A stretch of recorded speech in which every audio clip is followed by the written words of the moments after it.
Présenter le passeport vaccinal avec son nom de naissance n'est pas de tout repos pour les personnes trans n'ayant pas encore changé leur prénom légal. C'est ce que vit Finn, une personne non-binaire qui utilise son prénom depuis près de 2 ans. Parfois, je sors avec du monde que je connais pas tant, qui me connaissent pas tant avec mon nom légal. Fait que c'est pas de leurs affaires de connaître mon nom légal. C'est pas de leurs affaires de voir que, tu sais, quand tu rentres dans un bar un peu sombre, puis là, tu mets ton passeport vaccinal full bright, puis là, ils voient en grosse lettre capitale ton nom légal, puis là, ils font genre « Ah, ben, je pensais que c'était pas ça ton nom, je pensais que ton nom c'est Finn. » Puis t'as besoin d'avoir cette conversation-là vraiment angoissante.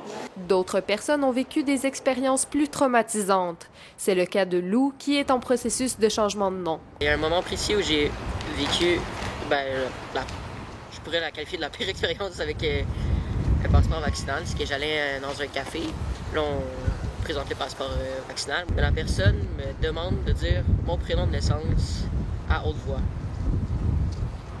Puis là, j'étais complètement sous le choc.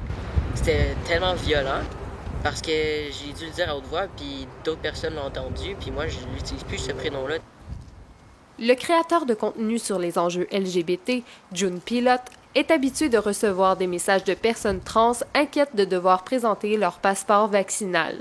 J'ai reçu des messages de gens qui filaient pas pantoute, avec qui j'avais du support, mais c'est que c'est tellement... il n'y a comme pas de solution. Le passeport vaccinal, c'est un peu comme un espoir. C'est triste de dire que même si les personnes trans non-binaires se font vacciner, ben, il y a encore une barrière.